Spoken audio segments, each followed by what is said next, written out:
again, everybody. Welcome to another episode of Cinematic Discussions. I'm your host, Anthony Long, and today this episode is going to be kind of different. As you see, I'm a lone wolf. I'm filming in my apartment today, but for this episode, I wanted to talk strictly about the new Terminator movie called Terminator Dark Fate. Basically, kind of like what the future of the franchise is going to be. Now, keep in mind, this isn't going to be like my full-blown review of the movie, as I feel like there's no need for me to make one, but I do wanted to talk about, about the final box office returns, basically what the media has been saying about the movie, and to see how much life the Terminator franchise has going forward. But before we talk about that, though, I do want to delve into a bit of a history of the franchise and kind of just kind of explain where exactly Terminator Dark Fate fits within this so-called series, and of course what the direction was, what the direction of this movie was always meant to be as. Now, of course, as many people know, Terminator and Terminator 2 Judgment Day are often considered as basically landmarks of modern cinema and are considered as some of the most influential movies of all time. And of course, the first Terminator came out in 1984, and basically is what brought writer-director James Cameron, who also happens to be one of my main influences, onto the movie directing spot. And of course, it also brought Arnold Schwarzenegger, a household action star name.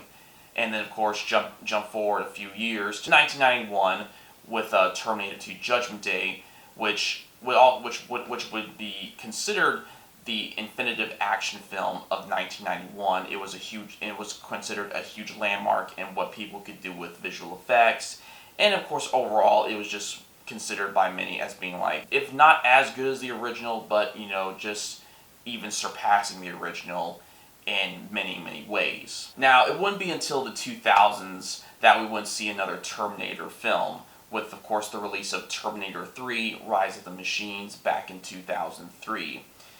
And, a lot of people, even myself included, have kind of the general consensus of that movie was that, it wasn't perfect, but it was a kind of a decent, if not fun, installment to the franchise, and actually made a somewhat profitable return at the same time.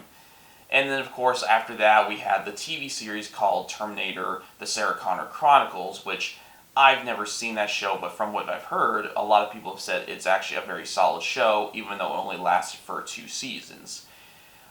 And then jump forward a few more years to 2009, and we would get the 4th installment of the series titled Terminator Salvation. And I think that, and for me, and I'm sure a lot of people can agree with me as well, is that was where the Terminator franchise kind of saw a massive nosedive in quality. Terminator Salvation got mixed to negative reviews and was considered a box office disappointment, not meeting expectations. And so we wouldn't see another Terminator film for basically a couple more years, And it also brought into the question of, are people really into this series or not, considering how long the series has been around.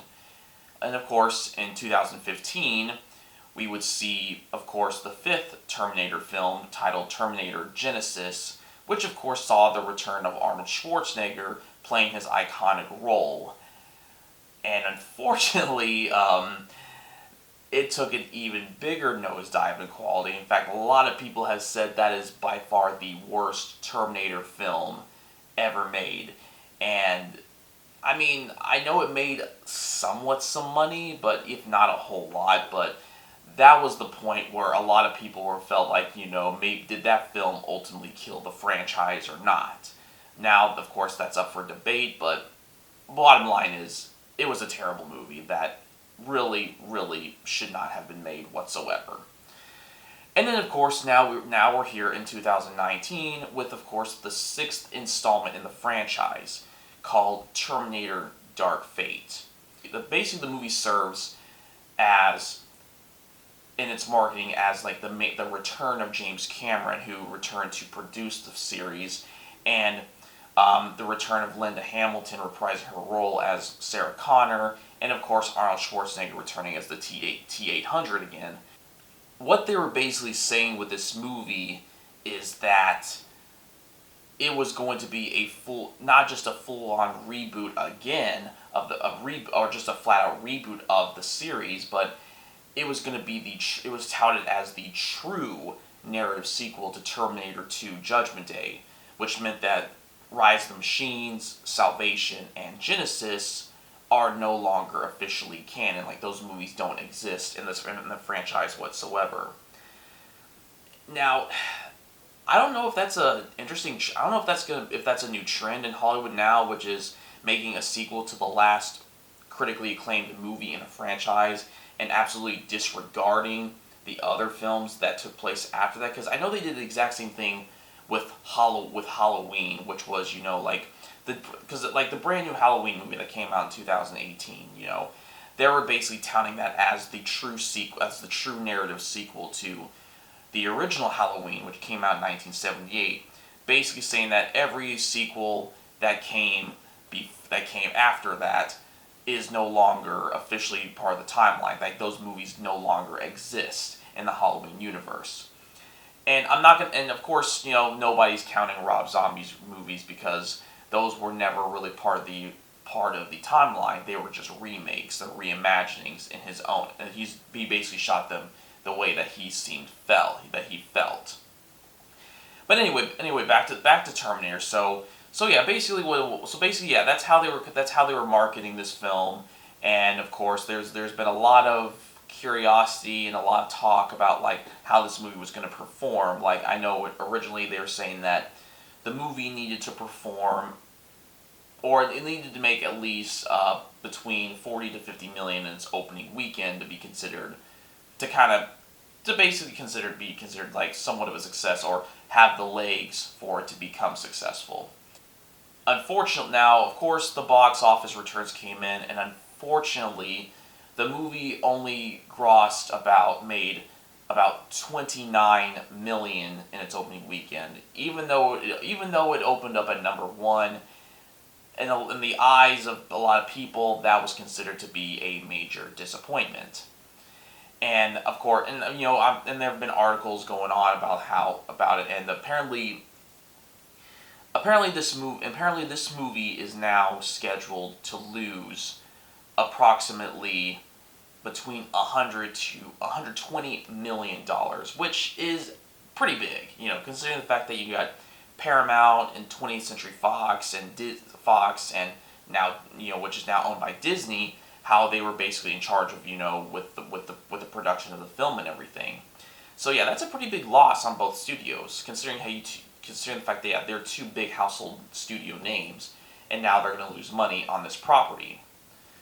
Now, in my eyes, if the movie did manage to make 40 or 50 million in its opening weekend, that would have been pretty amazing to me, because you have to ask the question, like, is there really any interest in the Terminator franchise at all? I mean, I know 1 and 2 are considered classics. Terminator 3 was a decent movie overall, but Salvation, Genisys were just so bad that I think those movies kind of killed any kind of excitement people had for the Terminator films, going forward. I think there's, after experiencing, because I mean, it just happens, like, you get, when you see a movie of a franchise and like they're all terrible, it just gets to a point where you're like, people just don't want to go see these movies anymore. I mean, like, for example, the Transformers movies. For a while, those movies were making a crap load of money, but overall, the quality never improved. They all got negative reviews. It was just negative reviews after negative reviews after negative reviews, and people kind of figured out, these movies are not very good, and that's why The Last Night didn't make the money that it was hoping, and that's why Bumblebee wasn't really that much of a success, even though that movie was an absolute delight and a flat-out reboot of the entire Transformers series, which is kind of a shame too, because I actually love that movie. Now, my thoughts on Terminator Dark Fate was that I thought it was good. I really thought it was good. I think my final score was an 8 out of 10, and I actually thought it was a return to form for the franchise. But when I saw it this weekend, I noticed that not a whole lot of people were in the theater, which kind of told me that, yeah, this movie's not gonna make its money back whatsoever at all. So what happened? I mean, so a lot of people are asking, it's like, well, so how is this how is it that that this movie is not going to be making the money that they were hoping? Well, I kind of went online and I kind of read some thoughts and opinions from some people who saw it. I know, now keep in mind that this is where I'm going to kind of delve into some spoilers into the movie. So if you haven't seen it, kind of just keep that in mind. Some of the things I read about the movie was the fact that some people just didn't like the fact that John Connor, who Edward Furlong came back as John Connor, though they CGI'd him to make him look younger, like the same age as he was in T2. They decided to kill John off in the first 5 minutes, and I know some people were kind of like, well, what the hell, But even though I had the very strong prediction that was one of two things that was going to happen to John. When I found out Edward Furlong was going to be in this movie, I was like, there's only going to go two ways with this character. Either they're going to kill him off in the beginning, or he's going to have a short little scene at the very end of the movie. And it turns out that they went ahead and went with the latter, which was killing him off in the first 5 minutes. I know that kind of turned off some people because it was kind of like a big FU to the fans of Terminator 2. It was like the whole Hicks and Newt situation with Aliens. How they were such fan favorite characters in Aliens, and then when Alien 3 started, they went ahead and they just killed them off in the opening scene. Something that I know a lot of people detested. That's kind of how they felt about this whole John Connor situation. And I think some people, for some reason, I know this bothered a lot of people too, and it didn't really bother me, but this whole social justice war thing where it was predominantly a female cast, which we have a good share of strong female characters. In fact, I know James Cameron, a lot of his movies have strong female characters, so this isn't exactly something that is very polarizing, because and I actually thought they were actually written really good. I mean, Linda Hamilton, she of course was a badass, and Mackenzie Davis really, really surprised me. And I know the one thing people didn't like was the fact that the Hispanic girl Danny was in fact going to be the new John. She was the new leader of the resistance. I know, which turned some people off, but I mean, hey, you know what? We're in this new age of strong female characters, so I mean, I know people are gonna have their opinions about it, but I guess with me, it's all about what you do with those characters. That's really, really important. Of course, after the aftermath of the box office returns and everything like that, and the fact that this movie's gonna lose a lot of money, a lot of people are kind of beginning to wonder what's gonna happen with the Terminator franchise. There have been talks about starting a brand new trilogy, and if the movie goes very well, but now that's being called into question with with them saying now they have no plans on making a new Terminator film. And I've even heard people say that one of the suggestions they should do is like kind of, if they're going to continue the series, they need to go ahead and why not just do a streaming service whatsoever at all. But in my personal opinion, though, at this point, I really believe that they need to just go ahead and just cancel the franchise, or pull the plug, because considering the fact that this movie is expected to lose hundreds of millions of dollars, I feel like that should be kind of a wake-up call to the filmmakers and to even the studios that no one really has a lot of interest in the Terminator franchise anymore. In fact, a lot of people consider T2 as being the actual end to the franchise. So, and I can understand why. At this point, I feel like they are kind of just milking it for what it's worth. But of course, it's now, I guess at this point, it's now not worth much whatsoever. So I really think they need to go ahead and just pull the plug and not really focus on the Terminator franchise anymore, because at this point, plus with the type of movies we've been getting lately, I don't think the Terminator franchise has much life left in it. And so at this point, I feel like it's just best to just pull the plug and just call it quits with it, because obviously nobody's turning out for these movies anymore, so there's really no point in making them, and it's just best to just let the Terminator franchise just be put to rest.